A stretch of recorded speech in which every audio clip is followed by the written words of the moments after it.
Melaut di negeri bahari tidaklah menjanjikan kesejahteraan. Tapi ini tangganya tuh jauh sekali jaraknya. Mereka memilih untuk bertaruh nyawa melawan badai yang datang silih berganti. Saat ini di Bagan menjadi hujan deras. Ini bisa dilihat di bawah saya ini. Ini deras sekali, bahkan di dalam Bagan saja hujannya nerobos gitu. Jadi kita di dalam sini juga kehujanan. Hanya mereka yang bermental baja dan memiliki kesabaran dapat bertahan di lingkungan yang keras. Mereka adalah para nelayan Bagan di Kepulauan Bangka Belitung. Kesian Tuhan anak kami.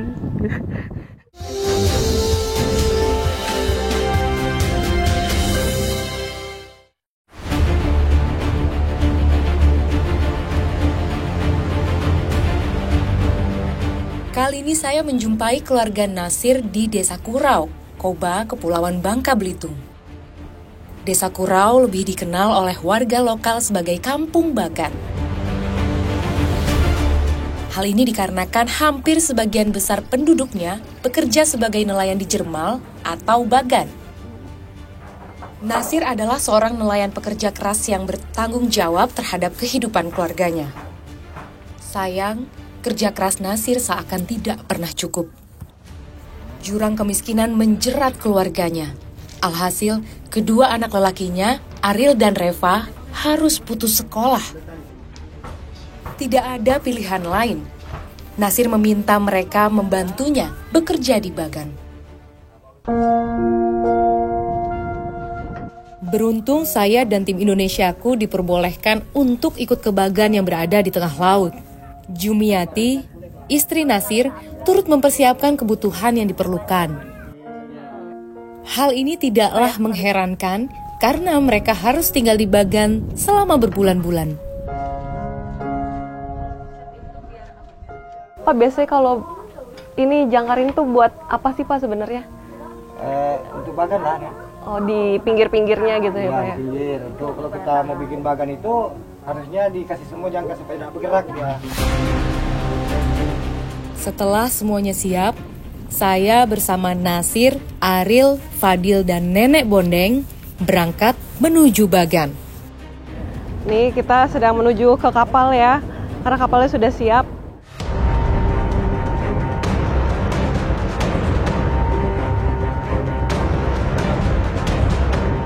Kapal ojek menjadi satu-satunya transportasi untuk menuju ke Bagan. Biasanya, perjalanan ke Bagan akan memakan waktu kurang lebih 2 jam. Siap-siap loh. Jadi ini adalah posisi muara yang terkadang menghambat nelayan itu untuk keluar masuk di jam kapanpun. Karena di sini terjadinya pendangkalan. Seandainya pemerintah memberikan peran itu untuk membantu untuk mengaduk pasir di sini, maka nelayan bisa jalan di jam berapapun. Kondisi pendangkalan ini sudah terjadi selama 20 tahun tanpa ada solusi. Padahal, pendangkalan muara jelas sangat mengganggu perjalanan kapal nelayan yang membawa hasil tangkapannya.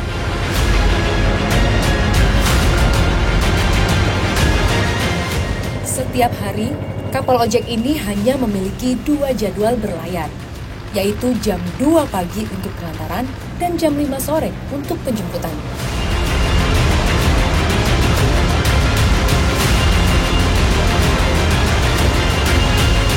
Akhirnya kami sampai juga di Bagan, dan tempatnya di sebelah sini. Ya, ini pertama kali juga sih saya ke Bagan, jadi abis ini kami akan melihat seperti apa kondisi Bagan di sini. Akhirnya kami sampai di Bagan milik keluarga Nasir. Bergegas saya dan teman-teman menuruni kapal dan naik ke Bagan.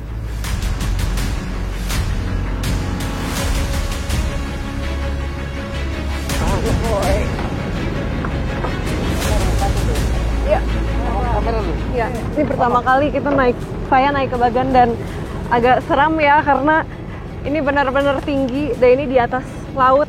Jadi kalau jatuh benar-benar kita nggak tahu apa yang terjadi di bawah sana.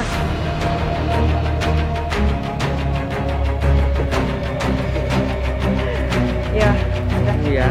Oh, Bapak mau maju. Ya, lu tenang. Jadi inilah kesulitan di atas bagan, jalannya harus hati-hati sekali karena di sini kayunya juga banyak yang udah lapuk. Jadi harus saling bahu-membahu untuk berjalan di sini. Seperti inilah Bagan, tempat Nasir dan keluarganya mencari nafkah. Bagan merupakan alat tangkap ikan yang menyerupai rumah panggung di tengah laut. Menggunakan kayu gelam, tiang pancangnya ditancapkan jauh ke dasar laut. Bagan biasanya dilengkapi dengan jaring khusus dan lampu untuk menarik perhatian ikan.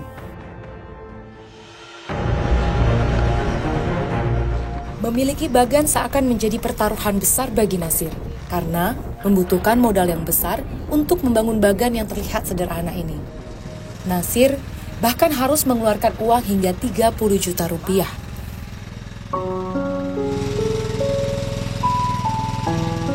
Selain Ariel dan Reva, terkadang Fadil juga ikut beberapa hari di Bagan.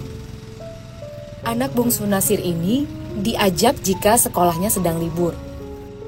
Fadil yang masih berumur 10 tahun ini senang untuk memancing cumi dan ikan-ikan kecil yang banyak berada di sekitaran Bagan. Coba aku lihat gimana ya.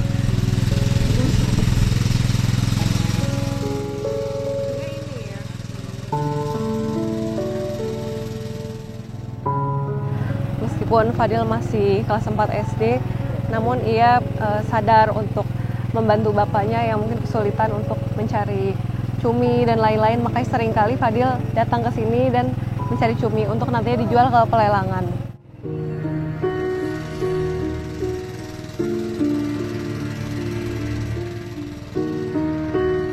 Bondeng adalah sosok nenek yang mengajari Fadil untuk mengambil cumi.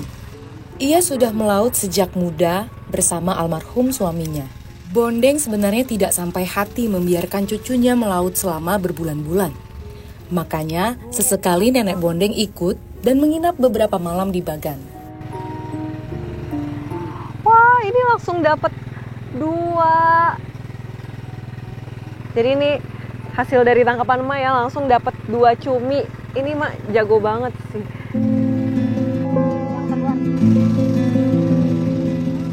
Karena Nenek udah berumur ya Nek ya, kenapa sih masih ke laut ngambil ikan, ngambil cumi gitu? Kan aku hobi ke laut. Di rumah tuh bosan kuanu, gak deh gaul ya. Kalau aku turun di sini sama cucu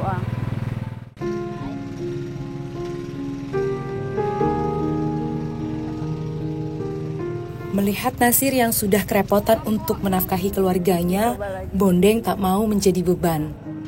Ia lebih memilih untuk tetap bergerak dan membantu sedapatnya.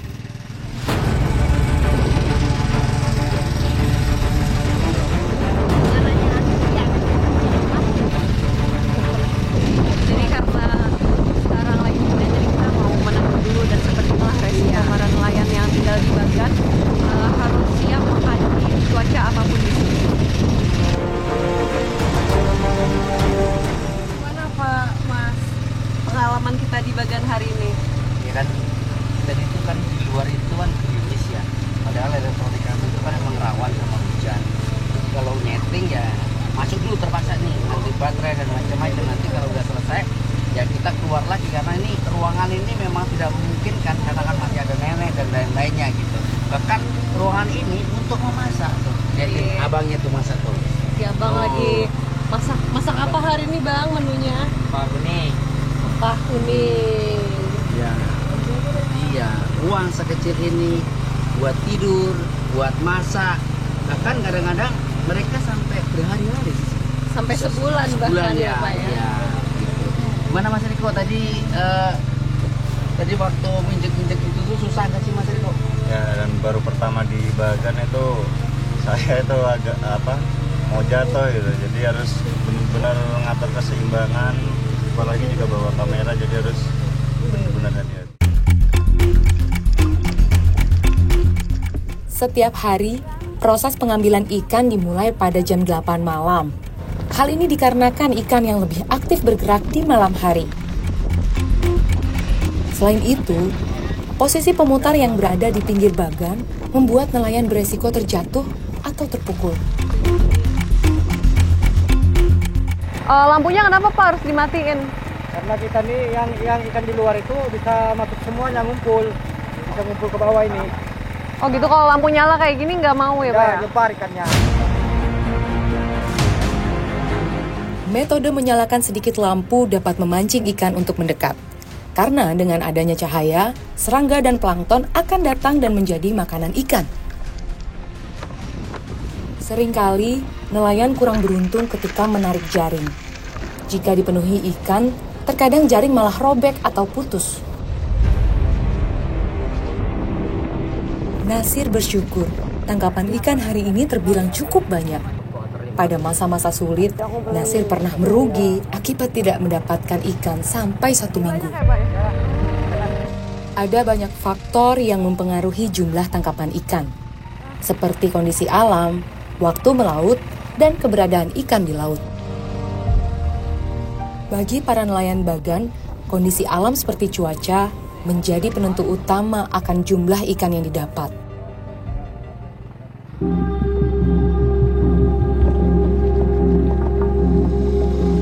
Usai mengepak hasil tangkapan laut, Ariel dan Nasir memasak ikan yang tidak lolos sortir untuk makan malam. Saking sempitnya, satu keluarga aja tuh belum tentu bisa muat di sini ya, apalagi dengan kedatangan kita bisa mempersempit tempat lagi. Menurut saya rasanya cukup lezat. Setelah beraktivitas seharian dan mendapatkan tangkapan, akhirnya kami makan juga. Dan untuk makan malam ini sebenarnya agak telat ya, karena kalau di sini tuh kita menunggu sampai mendapatkan tangkapan, baru akhirnya dimasak dan bisa makan seperti sekarang.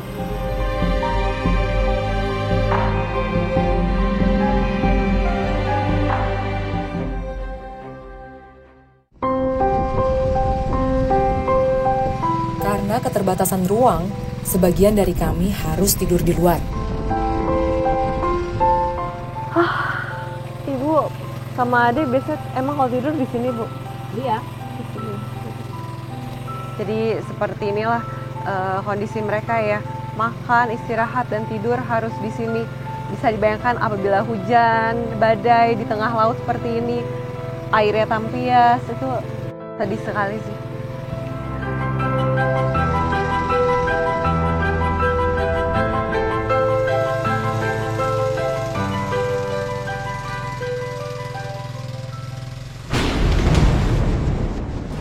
Tidak disangka-sangka sekitar jam 4 dini hari, bagan tempat kami menginap diterpa hujan besar dan badai. Saat ini di bagan terjadi hujan deras. Ini bisa dilihat di bawah saya ini. Ini deras sekali, bahkan di dalam bagan saja hujannya ngerobos gitu. Jadi kita di dalam sini juga kehujanan.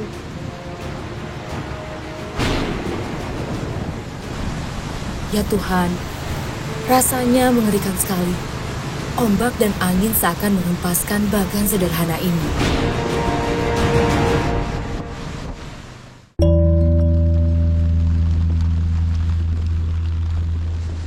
Alhamdulillah, kami semua dapat melewati malam yang berat. Senang sekali rasanya dapat melihat kembali mentari pagi yang membawa harapan. Pagi ini, Nenek Bondang masih sibuk menangkap cumi. Sementara Nasir dan anak-anaknya sibuk menjemur ikan. Para nelayan sudah bekerja keras semalaman, tapi pagi tetap harus bekerja lagi. Seperti ini, kita sedang menjemur ikan, meskipun cuacanya tidak bagus, tetap harus dijemur. Walau sudah lama berlalu, Nasir sebenarnya masih merasa sedih saat melihat anak-anaknya bekerja keras. Ia merasa gagal membawa anaknya untuk menuntaskan pendidikannya. Ya anak-anak ini kadang-kadang kemarin awalnya ikut turun mancing ke bagan. Mungkin kebetahan diam di bagan karena ekonomi kami ini tidak bisa. Jadi anak-anak tuh putus sekolah. Gara-gara itulah putus sekolah. Along kuman tuh bapak aja katanya, kata anak-anak. Pengen gak sih sebenarnya anak bapak tuh lanjut sekolah? Pengen.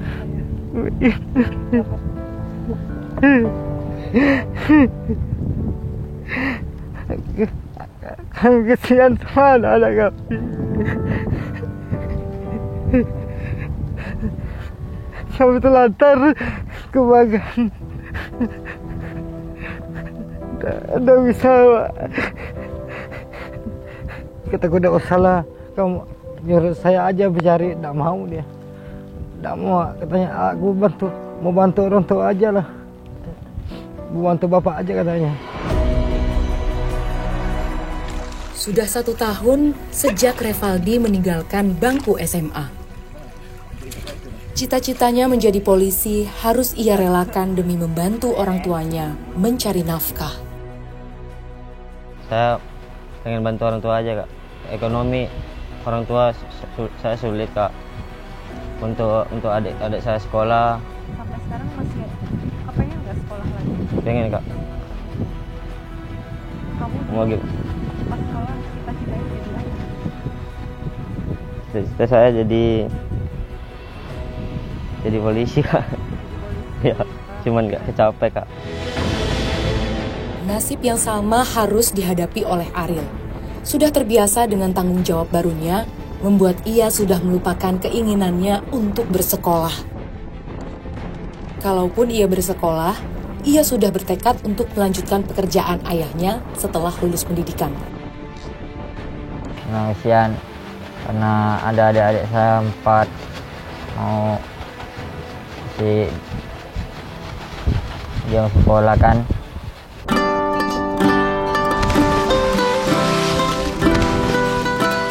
Nasir sudah mengajari Ariel dan Revaldi segala keperluan yang dibutuhkan di Bagan. Salah satunya adalah cara merawat Bagan. Kaki-kaki Bagan perlu dicek secara rutin untuk memastikan tidak ada kerusakan seperti retak, lapuk, atau bocor. Hal ini ditujukan agar struktur Bagan tetap kuat dan tahan lama.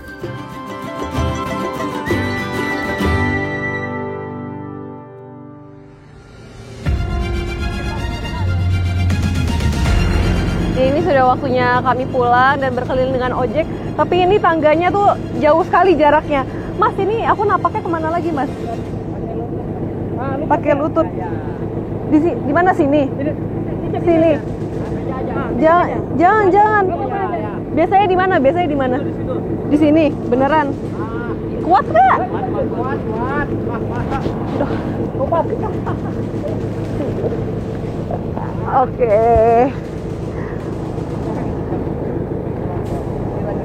Udah turun. Ya. Akhirnya setelah perjuangan panjang kita sampai juga di kapal.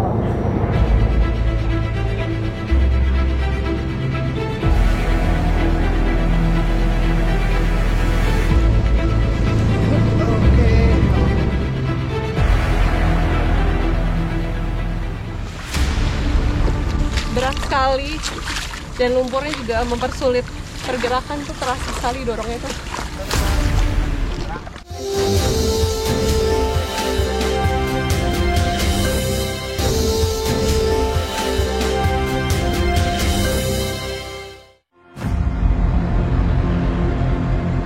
Kali ini kami menaiki ojek yang dikemudikan oleh Karim, warga Desa Kurau yang sudah mengojek selama 37 tahun. Di Desa Kurau ini total Bagan itu mencapai 100 karena tiap tahun itu jumlahnya bertambah terus. Nah, seperti ini di belakang saya sedang ada pembuatan Bagan. Setiap hari, Karim berangkat ke Bagan untuk mengantarkan para nelayan. Lalu di sore hari, ia kembali ke darat sembari mengambil hasil tangkapan dan mengantarkan pesanan para nelayan.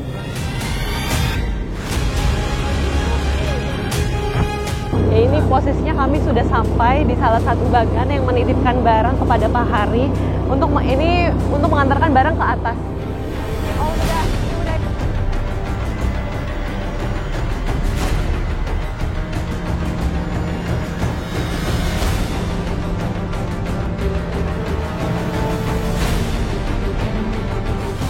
Hasil tangkapan para nelayan kemudian dijual di pelelangan ikan.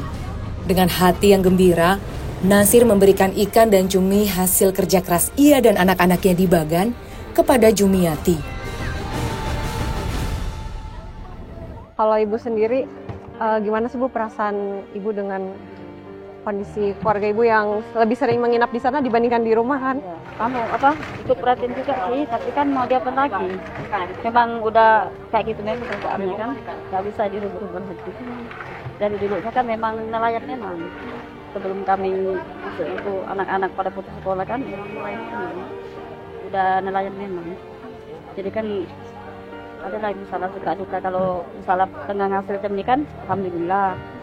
Tapi kalau misalnya lagi nggak dapet, ya mau diapain lagi? Masih gitu rezekinya kan. Permasalahan yang ada di Desa Kurau disadari betul oleh Sandi, Kepala Desa Kurau Barat. Pendangkalan di muara sungai membuat nelayan tidak bisa setiap hari pergi melaut ataupun berlabuh. Hampir 20 tahun, jadi muara kita ini mengalami pendangkalan. Jadi nelayan itu kalau mau masuk atau keluar itu terkendala. Mau memasarkan ikan juga terkendala juga. Jadi harapan kami itu artinya untuk nelayan ini fasilitas untuk nelayan ini kami dari pemerintahan desa artinya ada perhatian juga dari pemerintah pusat. Harapan kami memang fokus utamanya fasilitas nelayan. Artinya ketika nelayan itu keluar masuknya baik, kami sudah merasa artinya terbantu sekali. Apalagi ada perhatian dari pemerintah daerah kita ketika itu menjadi perhatian untuk melakukan pengerukan di alur muara. Tim Indonesiaku bergeser ke desa Batu Belubang, desa yang kaya akan ikan tapi tidak memiliki dermaga yang layak.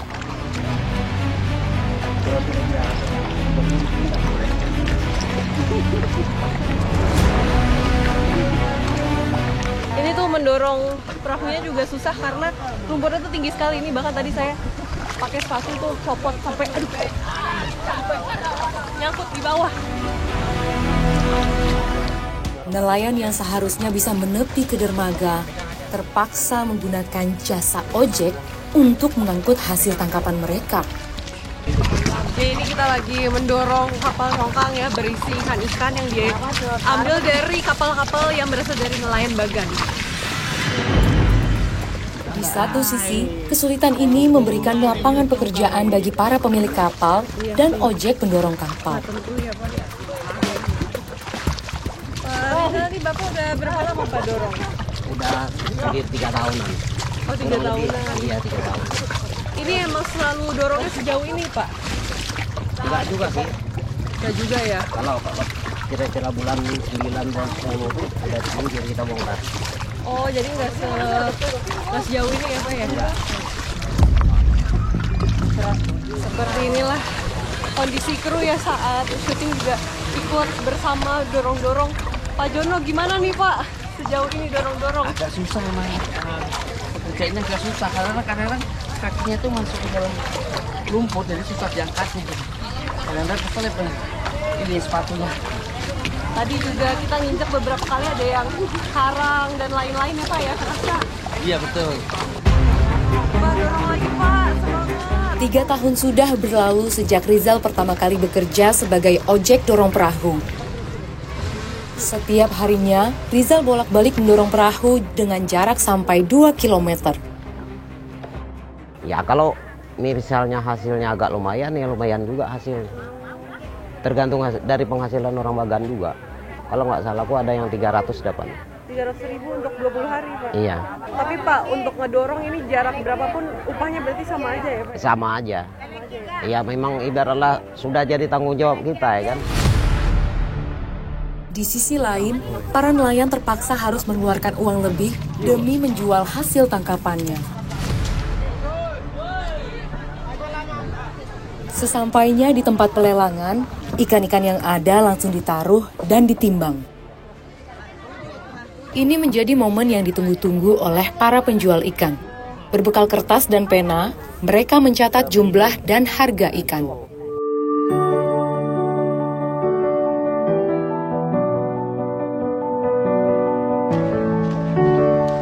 Ikan teri dan ikan bilis adalah tangkapan laut andalan para nelayan desa Batu Belubang.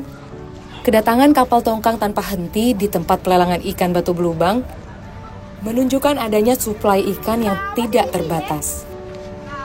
Namun, jumlah ikan segar berbanding terbalik dengan jumlah perebus ikan.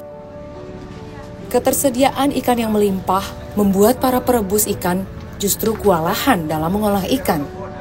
Jika ikan tidak segera diolah, kualitas ikan ini akan menurun dan tak laku di pasaran. Kami bertemu dengan Rusmini ketika ia sedang mengambil pesanan ikan di tempat pelelangan ikan.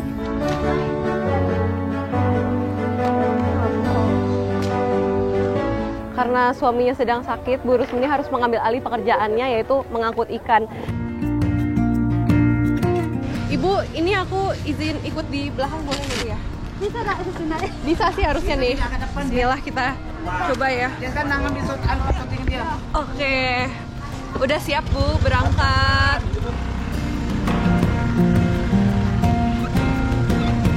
Sekarang saya mengikuti Ibu ya untuk mengantarkan ikan-ikan yang tadi sudah kami ambil dari para nelayan Bagan itu untuk diolah lagi.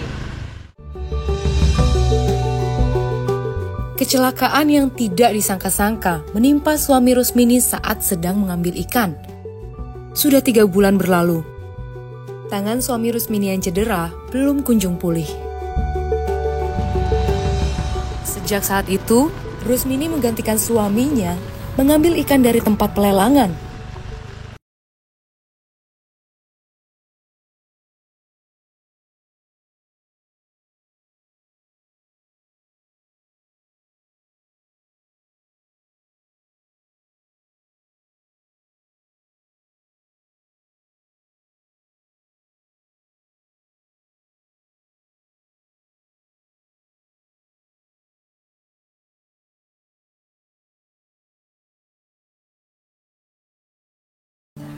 Masih sakit ya. Jadi dipaksakan juga ya Pak.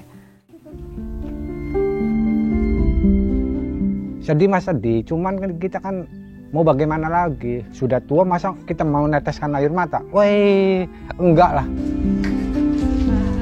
Rusmini dan Frandi memiliki 2 orang anak yang masih kecil dan seorang keponakan yang sudah lama diasuh oleh mereka. Karena mengalami sakit dari kecil, akhirnya sang keponakan tidak melanjutkan sekolahnya. Hal ini membuat hati Frandi sangatlah sedih. Ya mau nggak mau lah, kita jangan sampai anak saya kelaparan, anggur apa, janganlah. Kasihan kita anak saya ini, masih kecil-kecil. Perlu jajannya kuat, makannya kuat, jadi kita bingung gitu. Mau bagaimana lagi, nangis nggak nangis ya bagaimana lagi, dalam batin baik nangis mah. Rusmini tidak tega melihat sang suami harus tetap bekerja dengan kondisi seperti ini. Namun, apa boleh buat, Rusmini tak sanggup jika harus menjalani semuanya sendiri. Meskipun Frandi hanya bisa membantu merebus ikan, baginya itu lebih baik dibandingkan ia harus mengerjakan semuanya sendirian. Cuman kan dipaksa baik tenagaku. Biasa suami yang kerja, ini aku yang ngangkat ikan di rebusan di TPI. Dari pelelangan ku gerobak sampai ke sini ke rebusan. Ya kadang untung kadang rugi, nggak tentu penghasilannya juga sebulan itu. Kadang kita nombokin, kadang bukan rugi 1 juta 2 juta, kadang kami kadang rugi 3 juta ikan basah ini kami kan ngambil dulu di pelelangan kan. Udah tuh kalau udah laku kan kita setor 2 hari 3 hari kan dikasih nota. Jadi kita setor berapa ratus apa berapa juta kan, berapa kilo basahnya kan, kali berapa tuh baru kami setor duitnya. 2 hari 3 hari, kadang 4 hari. Kemarin tuh nggak tentu penghasilannya, sebulan tuh kadang 4 juta, 3 juta, paling kadang 2 juta bersih, belum karyawan, ngupah orang sehari, belum kayu bakar, belum garam kan ini semua, dihitung semua. Ya aku kadang ngambil uang ini juga sih, koperasi, kadang aku ya itu ku putar lagi modal itu kan. Ini ikan teri yang sudah direbus kemudian dikeringkan di sini. Kalau misalkan musim panas seperti sekarang itu paling 2 jam, 3 jam itu sudah kering. Tapi kalau misalkan musim hujan itu bisa mencapai 2 hari tidak kering. Bahkan seringkali busuk ya Bu ya. Seringkali. Kurangnya infrastruktur pengolahan dan pemasaran yang memadai menjadi masalah dalam proses pengolahan ikan di Desa Batu Belubang. Di masa kini, para nelayan dan perebus ikan membutuhkan tempat penyimpanan untuk ikan serta akses untuk mendistribusikan dagangan mereka.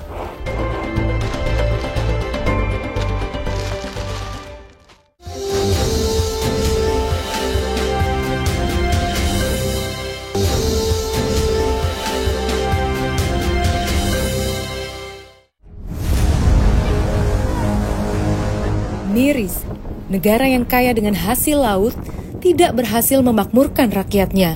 Kurangnya dukungan pemerintah dalam pembangunan infrastruktur dan modal menyebabkan warga tidak bisa maju. Mau sampai kapan potensi yang ada disia-siakan begitu saja? Pemerintah harus segera bergerak dan mendampingi warganya yang terpinggirkan.